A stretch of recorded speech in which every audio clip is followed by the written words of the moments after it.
함께 보실 하나님 말씀은 빌립보서 4장 14절에서 20절까지 말씀입니다. 빌립보서 4장 14절에서 20절까지 말씀 한 절씩 교독하시겠습니다. 그러나 너희가 내 괴로움에 함께 참여하였으니 잘하였도다.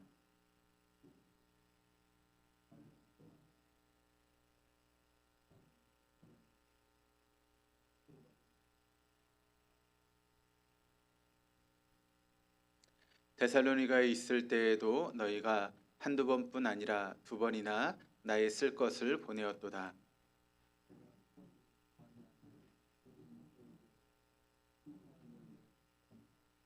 내게는 모든 것이 있고 또 풍부한지라 에바브로디도 편에 너희가 준 것을 받음으로 내가 풍족하니 이는 받으실 만한 향기로운 제물이요 하나님을 기쁘시게 한 것이라.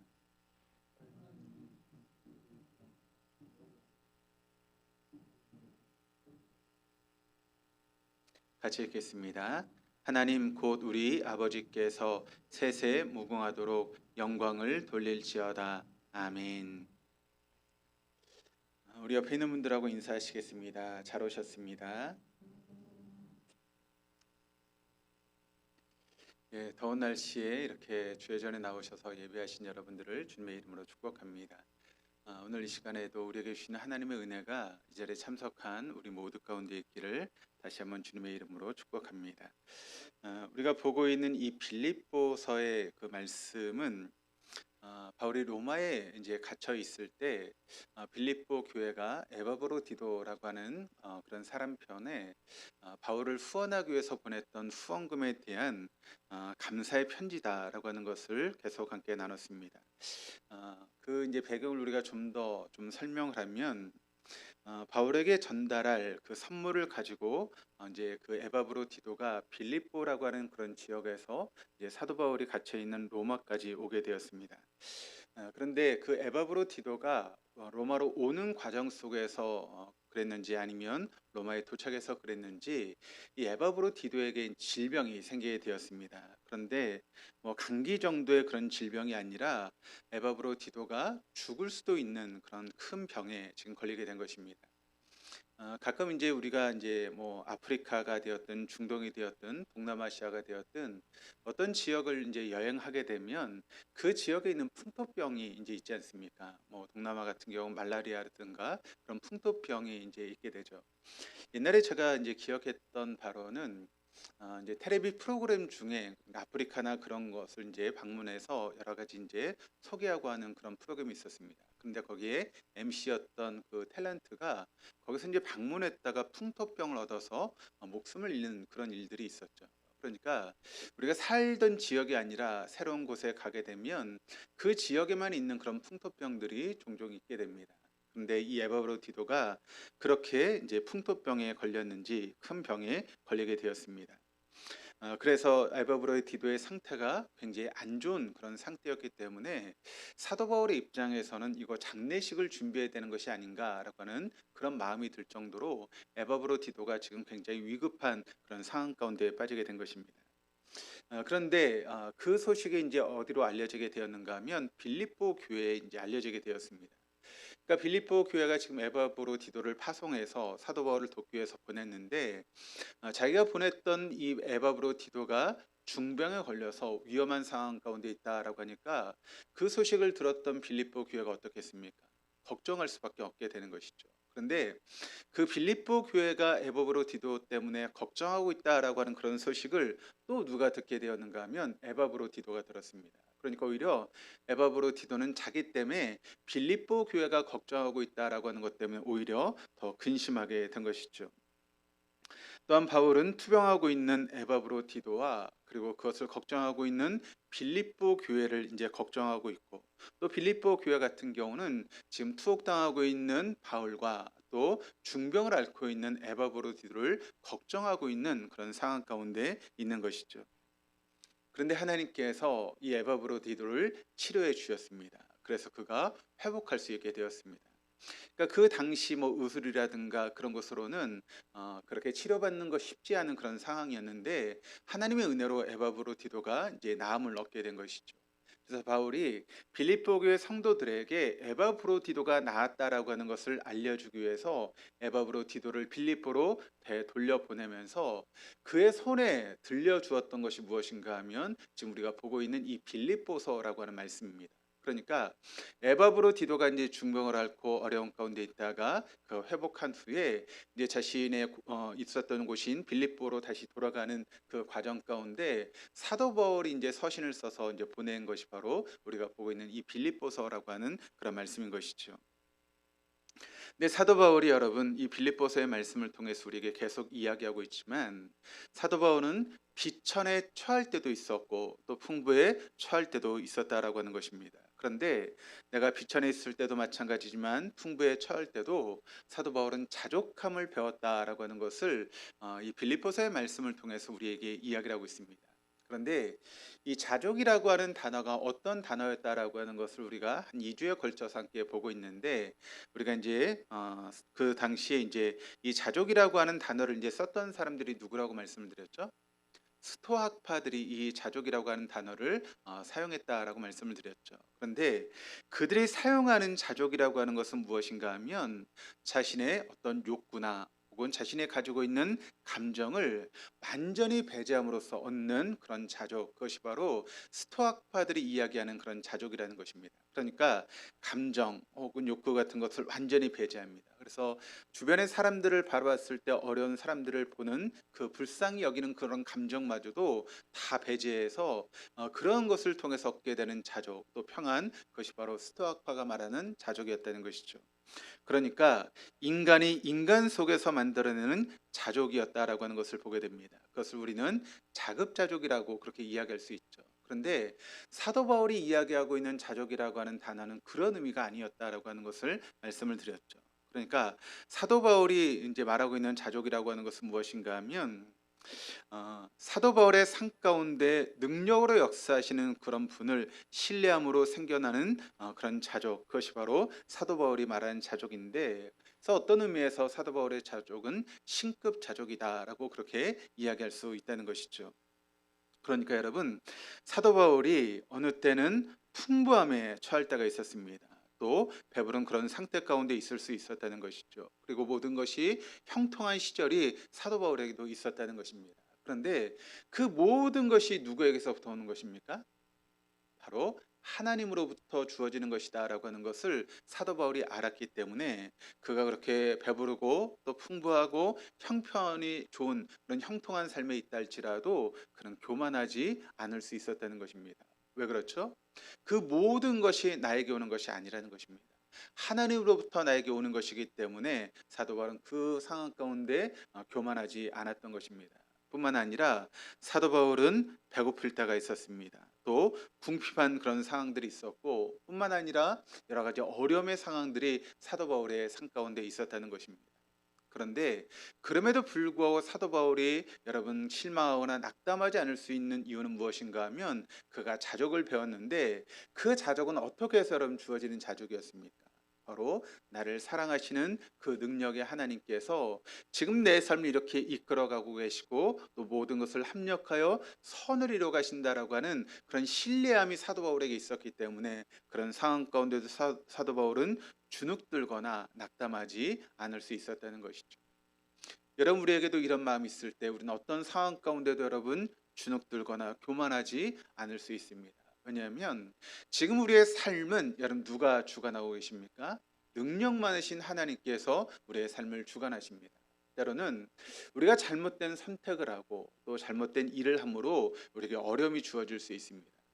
제가 금요 예배 때 잠깐 말씀을 드렸지만 우리의 삶 가운데 우리의 뜻 아니라 뜻밖의 일들이 우리의 삶 가운데 벌어질 때도 있다는 것입니다. 그런데 그것이 내가 잘못된 선택을 하거나 내가 잘못된 길을 들어섰을 때 뜻하지 않은 그런 일들이 우리의 삶 가운데 일어날 수 있지만 그런데 우리 하나님은 여러분 그 뜻밖의 일들을 하나님의 뜻 안으로 들어오셔서 그것을 합력해서 선을 이루어 가시는 분이 바로 우리 하나님이시라는 것이죠.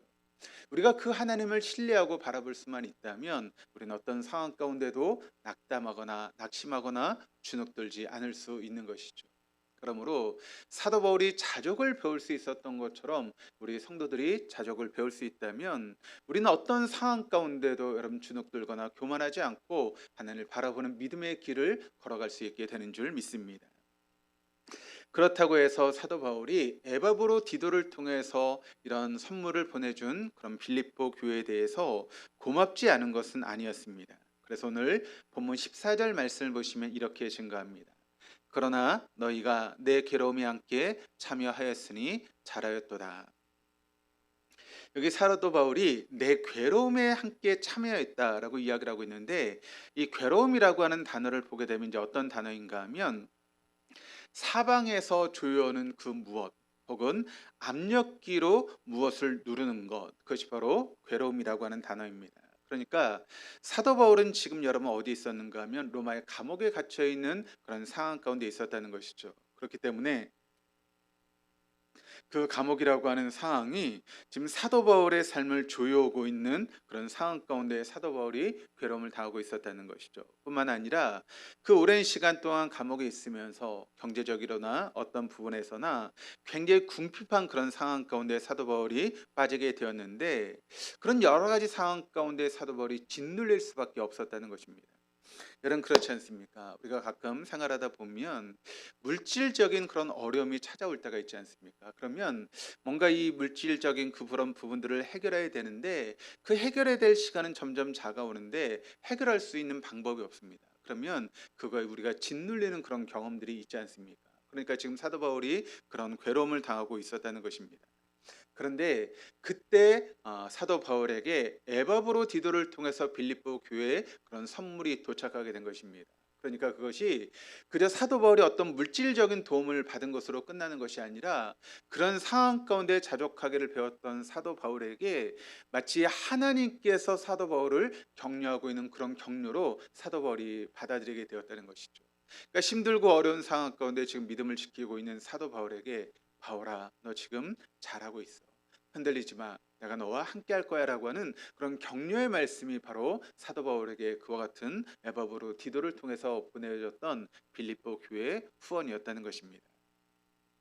여러분 우리도 그런 격려를 받을 때가 있지 않습니까? 어떤 믿음의 길을 걸어가고 또 신앙의 길을 걸어가는 과정 속에서 때론 내가 어떤 헌신을 하고 또 수고를 하는 그런 과정 가운데 내가 이걸 해야 되나라고 하는 그런 마음이 들고 또 여러 가지 어려움이 있을 때가 있지 않습니까? 그런데 주변에 누군가가 그냥 말 한마디 하는 그 말 한마디가 우리가 참 격려가 되는 그런 일들이 있지 않습니까? 그냥 지나가는 말처럼 들리지만 마치 그 말이 우리를 격려하시는 하나님의 음성처럼 들려지는 그런 시간들이 우리에게 있을 수 있다는 것이죠. 바로 사도 바울이 에바브로 디도를 통해서 보았던 그 빌립보 교회의 후원이 사도 바울에겐 하나님의 격려처럼 다가오고 있었다는 것입니다.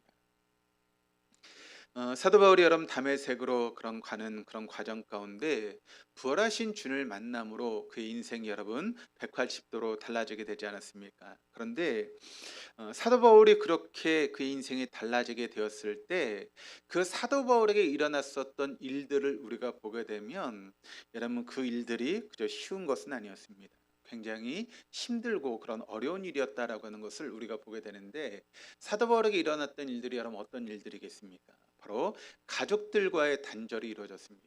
그러니까 어떻게 보면 사도 바울이 그 유대 사회에서 인정받고 앞길이 완전히 열려 있는 탄탄대로의 그런 길을 걸어갈 수 있는 그런 사람이었는데 그 모든 것을 버리고 예수를 쫓는 그런 삶을 살게 되었을 때 그 가족들이 그런 사도 바울을 올갑게 보지 않았을 것입니다. 그러면서 가족과의 단절이 일어날 수밖에 없었고 또 예수를 믿는 사람들을 잡아오는데 앞장섰던 그 사도 바울이 예수를 쫓게 되었다라고 하는 그런 이야기를 들었을 때 여러분 유대인들이 보았을 때 사도 바울은 어떤 사람이었을까요? 변절자고 배신자였을 것입니다. 그런 낙인이 사도 바울에게 찍히게 되었던 것이죠. 그리고 또 사도 바울이 바리새파 사람이었는데 그 바리새파, 그러니까 엊그제까지만 해도 함께 사역을 하고 함께 삶을 나눴던 그 바리새파 사람들이 사도 바울을 뭐로 바라보는가 하면 수치와 불명예로 바라보았다는 것입니다. 그 전에는 바리새파 사람들이 자신을 대단한 사람처럼 또 자신이 그렇게 걸어갔던 그 길을 인정하고 존중하는 그런 모습이 있었는데 완전히 지금은 수치와 불명예로 낙인 찍히고 있다는 것입니다. 그리고 뿐만 아니라 같이 예수 그리스도를 믿는 그리스도인들에게도 사도 바울은 12 제자 중에 한 사람이 아니었기 때문에 예수님의 제자가 될 수 없다라고 하는 그런 인정을 받지 못하는 그런 모습들이 사도 바울에게 있었던 것이죠. 그런 것 때문에 사도 바울은 항상 여러 가지로 어려움을 당할 수밖에 없었고 여기서도 인정받지 못하고 저기서도 인정받지 못하는 그런 삶이 바로 사도 바울의 삶이었다는 것입니다. 그런데 그런 때 빌립보 교회는 바울에게 큰 위로가 되었다라고 하는 것을 우리가 바라보게 됩니다. 또 함께 참여하다라고 하는 그런 말을 지금 쓰고 있는데 이 함께 참여하다라고 하는 말을 헬라어로 이제 보게 되면 쉰코이 노네오라고 하는 그런 단어를 쓰고 있습니다. 근데 이것은 함께 나누다, 함께 교통하다라고 하는 그런 의미를 가지고 있습니다. 그러니까 지금 사도 바울이 이 어려움 가운데 있을 때 함께 사도 바울의 그런 어려움에 동참하고 또 함께 교통했던 빌립보 교회 성도들에 대해서 이야기를 하고 있는 것이죠. 그런 의미에서 보면 이런 빌립보 교회는 사도 바울에게 그저 후원자가 아니었습니다. 빌립보 교회 성도들은 사도 바울에게 가족이었고 교우였다라고 하는 것을 우리가 알게 됩니다. 여러분 우리도 마찬가지입니다. 우리가 동덕교회라고 하는 공동체 안에 함께 신앙생활을 하고 있지 않습니까? 때로는 여러분 우리 안에 어떤 분들이 어려움을 당하고 힘든 그런 시간들을 보낼 때가 있죠. 어떤 문제를 통해서 어려움을 당하기도 하고 또 질병이 찾아와서 어려움을 당할 때도 있습니다. 그때 여러분 우리가 함께 기도하고 그 어려운 분들을 위해서 함께 삶을 나누는 그런 모습들이 우리 안에 있는 것 아니겠습니까? 근데 여러분 그런 모습을 통해서 우리가 발견하게 되는 것은 무엇인가 하면 바로 우리가 한 가족이다라고 하는 것을 우리가 알게 되는 것이죠. 그렇습니다. 우리가 이 공동체를 이루고 있는 우리 모두는 한 가족입니다. 함께 어려움을 함께 나누고 기쁨을 함께 나눌 수 있는 가족, 그 가족됨이 우리 공동체의 목적이다라고 하는 것을 여러분 잊지 마시기를 바랍니다. 그래서 내 주변에 어려움을 당하고 있는 사람들을 함께 울어주고 함께 기뻐할 수 있는 그런 진정한 가족, 그것을 만드는 것이 바로 저와 여러분의 책임이다라고 하는 것을 여러분 기억하시기를 바랍니다. 15절 말씀이 또 이렇게 증가합니다. 우리 같이 한번 읽어보시겠습니다. 빌립보 사람들아 너희도 알거니와 복음의 시초에 내가 마게도냐를 떠날 때 주고받는 내 일에 참여한 교회가 너희 위에 아무도 없었느니라. 바울은 빌립보가 있는 마게도냐 지역을 떠날 때를 복음의 시초다라고 그렇게 이야기를 하고 있습니다. 그러니까 여러분 이 말의 의미를 우리가 이제 우리말 이제 성경으로 이제 개역 개정으로 보게 되면 바울이 이제 복음을 전하는 사역을 시작했던 곳이 마치 빌립보 교회인 것처럼 그렇게 생각되어질 수 있지만 사실 우리가 사도 바울의 그런 선교 사역을 보면 그렇지 않았죠. 사도 바울이 빌립보의 복음을 증거했던 것은 사도 바울의 몇 차 선교 여행 때 그랬죠? 2차 선교 여행 때 아시아로 가려고 했던 사도 바울을 막고 마게도냐로 그렇게 성령께서 이끄셔서 오게 되는 것 아닙니까? 그러니까 사도 바울은 이미 1차 선교 여행을 통해서 복음을 증거하는 그런 삶을 살았을 뿐만 아니라 또 안디옥 교회에서 바나바와 함께 1년 동안 사역했던 것을 우리가 알고 있습니다. 그러니까 사도 바울이 지금 이제 여기 처음 그렇게 사역을 한 것이 아니라는 것이죠. 그러면 왜 이런 이야기를 하고 있는가? 그것은 바로 마게도냐 곧 유럽 지역에 처음으로 이제 복음을 증거했던 곳이 바로 빌립보 교회였다라고 하는 그런 의미입니다. 그러니까 이 유럽에서 처음으로 사도 바울이 도착했던 곳이 바로 빌립보 지역이었고 그곳에 처음으로 이제 교회를 세웠던 것이 바로 빌립보 교회이기 때문에 사도 바울이 지금 이런 이야기를 하고 있는 것입니다. 그런데 여기 이제 주고받는이라고 하는 단어가 나오고 있습니다. 근데 이 주고받는이라고 하는 이 말의 의미가 상업적인 그런 용어라는 것이죠. 그러니까 주고라고 하는 것은 물건을 의미하는 것이고 받는이라고 하는 것은 영수증을 의미합니다. 그러니까 우리가 이제 어떤 거래를 하게 될 때 물건을 주면 그 물건을 받은 사람이 이제 영수증을 주지 않습니까? 그래서 나중에 그 영수증을 가지고 뭐 돈을 받든가 뭐 바꾸는 그런 일들이 있게 되는 것이죠. 그러니까 여기 주고받는이라고 하는 이 말의 의미는 바로 상업용으로서 쓰여지는 그런 단어인데 빌립보 교회가 바울에게 보낸 선물을 수령했다라고 하는 그런 영수증을 받았다라고 하는 그런 의미입니다. 그런데 18절에도 또 이런 상업 용어가 나오고 있습니다.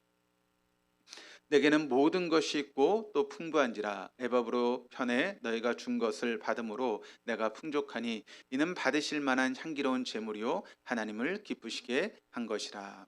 여기 모든 것이 있고 이 말의 의미는 모든 것을 잘 받았다는 것을 사인했고라고 하는 것입니다. 그러니까 물건을 받으면 그 영수증에 사인하는 것처럼 그런 의미로 이제 사용되는 것이 바로 주고 받았다라고 하는 그런 단어입니다. 혹시 우리가 이렇게 생각할 수 있습니다. 아니 무슨 성경 말씀에 이런 상업적인 용어를 씁니까? 라고 그렇게 이야기할 수도 있는데 여러분 예수님께서도 그런 용어를 썼다라고 하는 것을 우리가 보게 됩니다. 마태복음 6장 말씀을 보시면 예수님께서 이제 구제하는 사람이 구제를 하면서 자랑하려고 회당에서 거리에서 나팔을 불었거나 혹은 기도하는 사람이 사람들에게 과시하기 위해서 회당과 큰 거리에서 기도했다라고 하는 그런 인용을 하시면서 예수님은 그런 사람에 대해서 뭐라고 말씀하고 있는가 하면 이미 그가 상을 받았다라고 하는 그런 말씀을 쓰고 있습니다. 근데 그것이 여러분 상업적인 용어입니다. 그 말의 의미는 무엇인가 하면 이미 영수증을 받았다라고 하는 그런 의미입니다. 즉 그들이 아무리 구제를 많이 하고 또 그들이 아무리 기도를 많이 해도 그들은 이미 영수증을 받았기 때문에 하나님께서 보답하시고 응답하실 필요가 없다라고 하는 그런 의미로서 예수님이 이런 상업적인 용어를 사용하고 계시다는 것입니다. 빌립보서가 바로 바울이 빌립보 교회가 보낸 선물 후원금에 대한 영수증이다라고 하는 것을 우리가 알게 되는 것이죠. 그것에 대한 바울은 정확한 용어를 사용하고 있는 것입니다. 그러니까 그러면 영적일수록 재정 문제에 대해서는 엄격해야 된다라고 하는 것을 다시 우리는 사도 바울의 모습을 통해서 발견하게 되는 것이죠. 계속해서 16절 말씀이 이렇게 증가합니다. 우리 한번 같이 한번 읽어보시겠습니다. 데살로니가에 있을 때에도 너희가 한 번뿐 아니라 두 번이나 나의 쓸 것을 보내었도다. 사도 바울의 선교 원칙을 보게 되면 어떤 원칙을 가지고 선교를 했는가 하면 자비랑 선교를 했던 것이 바로 사도 바울의 그런 선교의 원칙이었습니다. 바울의 빌립보 다음 사역지는 빌립보에서 대략 한 160km 떨어졌던 데살로니가라고 하는 그런 도시였습니다. 그 사도 바울이 3개월 정도를 머무면서 사역을 했던 것을 우리가 보게 되는데 후에 데살로니가 교회에 보내는 편지에서 사도 바울이 이런 이야기를 쓰고 있습니다. 데살로니가 전서 2장 9절 말씀을 같이 한번 읽어보시겠습니다. 형제들아 우리의 수고와 애쓴 것을 너희가 기억하리니 너희 아무에게도 폐를 끼치지 아니하려고 밤낮으로 일하면서 너희에게 하나님의 복음을 전하였노라. 이 데살로니가라고 하는 도시는 어떤 도시인가 하면 이 마게도냐 지역의 수도 역할을 감당했던 곳이 바로 데살로니가입니다. 그러다 보니까 여러분 우리나라에서 이제 가장 부자 도시가 어디죠? 수도인 서울이 여러분 가장 부자 아니겠습니까? 그런 것처럼 이 마게도냐 지역에서 데살로니가는 굉장히 부유한 그런 도시였습니다. 그런데 그런 부유한 도시에서 사도 바울이 3개월 동안 사역했음에도 불구하고 한 번도 후원을 받지 않았다라고 하는 것입니다. 그러면서 이 하반절 말씀에 보시면 밤낮으로 그렇게 일하면서 그러니까 사도 바울이 밤낮으로 중노동을 하면서 사역비를 벌어야 됐고 틈틈이 복음을 전했다라고 하는 것을 우리가 알 수 있게 됩니다. 데살로니가에 사역했던 사도 바울이 후에는 이제 베레아 그리고 아테네를 거쳐서 어디 사역을 하게 되는가 하면 고린도 지역에 내려가서 이제 사역을 하게 됩니다. 그런데 사도 바울이 고린도에서 아굴라 부부를 만나게 됐죠. 그리고 함께 천막을 그렇게 만드는 텐트 메이커의 그런 직업을 가지고 있었기 때문에 함께 그렇게 텐트 메이커의 역할을 감당하면서 복음을 증거하는 모습을 우리가 보게 됩니다. 그러니까 사도 바울이 여러분 복음을 증거하면서 누릴 수 있는 그런 권리를 사도 바울은 누리지 않았다는 것입니다. 그런 권리를 행사하지 않는 것이 사도 바울에게는 자기의 상이다라고 사도 바울이 이야기하고 있다는 것이죠. 고린도 역시도 여러분 아가의 수도였기 때문에 부유한 도시였습니다. 그러나 바울은 그곳에서도 아무런 후원을 받지 않았다라고 하는 것을 우리가 볼 수 있게 됩니다. 당시 이제 데살로니가나 또 고린도 같은 부유한 도시에는 복음을 증거하는 성경 순회 교사들이 있었다고 합니다. 그래서 어떤 지역에 가서 그 순회 그런 복음 전도하는 그런 교사들이 복음을 증거하면 그 지역에서 지낼 수 있는 모든 숙식을 그 도시가 제공하게 됩니다. 그리고 그것을 이제 복음을 다 증거하고 이제 다른 지역으로 넘어갈 때 그 도시가 여행하는 모든 경비를 대는 것이 보통의 모습이었다고 합니다. 그러니까 사도 바울 역시도 여러분 그렇게 후원을 받을 수 있었고 얼마든지 도움을 받을 수 있는 그런 자리에 있었다라고 하는 것이죠. 그것만이 아니라 이제 그 당시 스토아 철학자들이나 에피쿠르스 철학자들이 삶의 지혜나 어떤 성공적인 삶의 그런 비결을 이제 가르쳐 준다고 어떤 물질적인 모금을 하는 그런 경우들도 비일비재했다는 것이죠. 그런데 만약 사도 바울이 그곳 사역비를 후원받았다면 바울이 전하는 복음도 그 당시 뭐 스토아파나 아니면 에피쿠로스 철학자들처럼 떠돌이 철학자들이 가르치는 그런 철학의 그런 내용과 별반 다르지 않을 것이다라고 하는 그런 역임을 받을까봐 사도 바울은 아무런 후원을 받지 않고 자비량으로 일하면서 그렇게 복음을 증거하고 있었다는 것입니다. 왜냐하면 복음이라고 하는 것은 인간에게 베푸신 하나님의 은혜이기 때문에 아무런 도움을 받지 않고 그렇게 복음을 증거하는 것이 맞는 것이다라고 하는 것을 사도 바울이 생각했기 때문일 것입니다.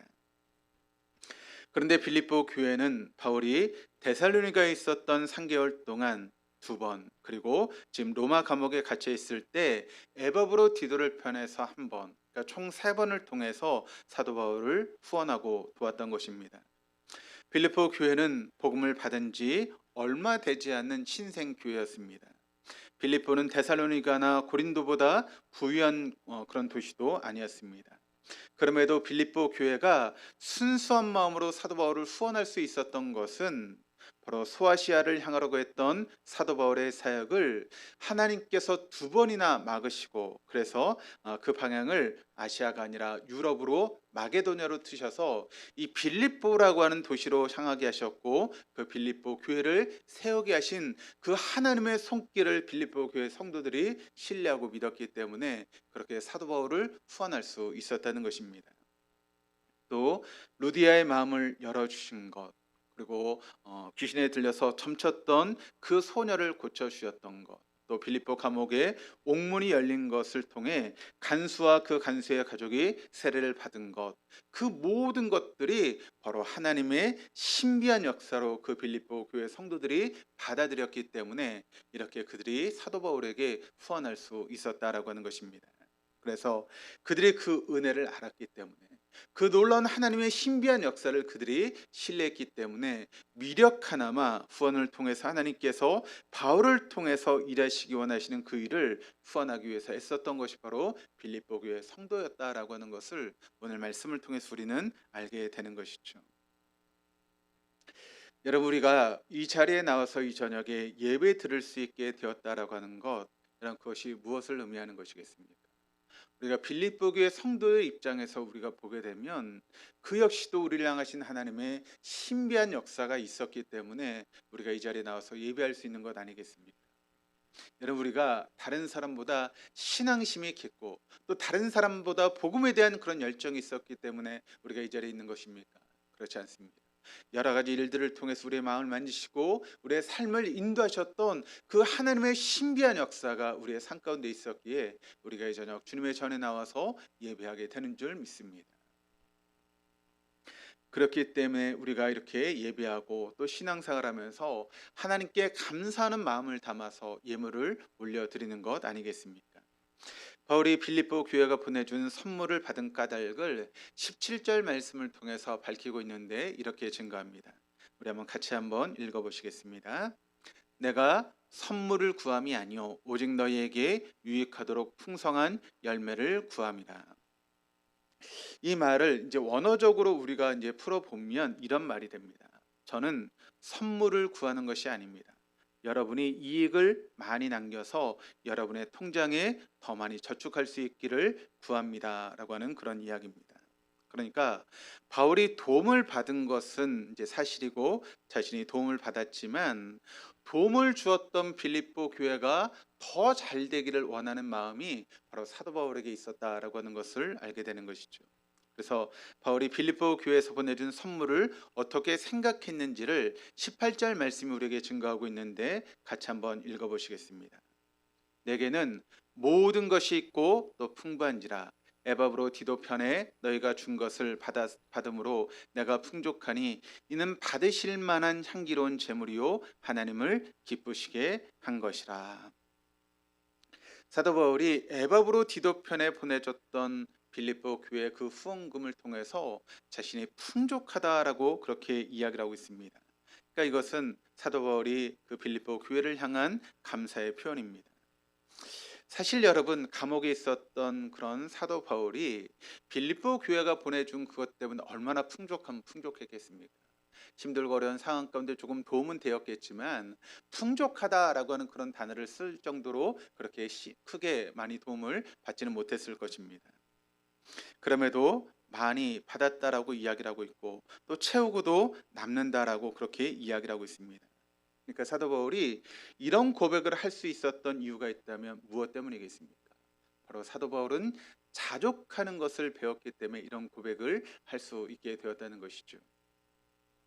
그뿐만 아니라 바울은 빌립보 교회의 선물이 받으실 만한 향기로운 제물이다라고 이야기하고 있고 하나님을 기쁘시게 한 것이다라고 이야기를 하고 있습니다. 그럼 우리가 구약에서 이제 제사를 드리는 그런 이제 모습들을 우리가 보게 되면 이제 제사를 드릴 때 대부분의 경우는 그 제물을 태우는 경우를 우리가 보게 됩니다. 그리고 그 향기를 하나님께 드리는 것이다라고 이야기를 합니다. 그래서 번제가 되었든 소제가 되었든 화목제가 되었든 그것을 이제 설명할 때 마치 후렴구처럼 나오는 구절이 있는데 그것이 무엇인가 하면 여호와께 드릴 향기로운 냄새니라라고 하는 그런 표현입니다. 그러니까 여호와께 향기로운 냄새, 그것이 바로 그들이 드렸던 제물이다라고 하는 그런 표현인 것이죠. 바울과 그의 사역을 섬기려 했던 빌립보 교회의 신앙도 참 아름답고 그들의 선물을 하나님께 드린 제물로 승화시킨 바울의 신앙도 참 귀하다라고 하는 것을 우리가 빌립보서를 통해 발견하게 됩니다. 자신을 향기로운 제물로 가꾸어가는 사람은 여러분 그 사람이 어떤 삶이겠습니까? 바로 하나님을 기쁘시게 하는 그런 삶을 살아가는 사람들 아니겠습니까? 자신을 향기 없는 욕망의 덩어리로 만드는 사람들은 반대로 이야기를 하면 하나님을 슬프게 만드는 사람이다라고 우리가 이야기할 수 있을 것입니다. 물론 이제 홈리와 비나스처럼 하나님을 하나님으로 섬기지 않고 눈에 보이는 것이 전부라고 여기며 자신의 삶을 강도의 소굴로 만들어 가는 사람은 바로 하나님을 분노하게 하는 그런 삶이 되어지게 될 것입니다. 오늘도 세상에는 하나님을 기쁘시게 하는 사람들이 존재하고 있습니다. 그러나 그런 사람들만 있는 것이 아니라 하나님을 슬프게 하는 사람들도 존재하고 있고 또 한편으로는 하나님을 분노하게 만드는 사람들도 존재하고 있다라고 하는 것을 우리가 알 수 있습니다. 그렇다면 우리의 삶은 어떤 삶인가 한번 여러분의 삶을 돌아보시길 바랍니다. 여러분의 삶은 하나님을 기쁘시게 하는 삶을 살고 계십니까? 아니면 하나님을 슬프시게 만드는 삶을 살고 계십니까? 아니면 더 나아가 하나님께 분노를 일으키는 그런 삶을 혹시 우리가 살고 있는 것은 아닌가? 우리의 삶을 한번 돌아보았으면 좋겠습니다. 오늘도 하나님의 역사는 그렇게 하나님을 기쁘시게 하는 사람을 통해서 오묘하게 펼쳐지고 있다라고 하는 것을 여러분 믿으시기를 바랍니다. 하나님을 기쁘시게 하는 삶을 사는 은총, 그것은 살아보지 않으면 우리가 알지 못하는 것이죠. 힘들고 어렵지만 내가 하나님 앞에 기쁨을 드리는 그런 삶을 살아갔을 때 하나님께서 우리의 삶 가운데 채우는 은혜들, 그것은 여러분 우리가 경험하지 못하면 알 수 없는 기쁨이고 은혜입니다. 우리 모두가 그런 은혜와 기쁨을 누리며 살아갈 수 있는 저와 여러분 될 수 있기를 바랍니다. 그런 은총 가운데 우리가 삶을 살아갈 수 있다면 우리 시대의 빌립보 교인과 같은 그런 삶을 우리가 살아가게 될 줄로 믿습니다. 그런 삶을 살아가시는 우리 동덕의 모든 교우들 다 될 수 있기를 주님의 이름으로 축복합니다.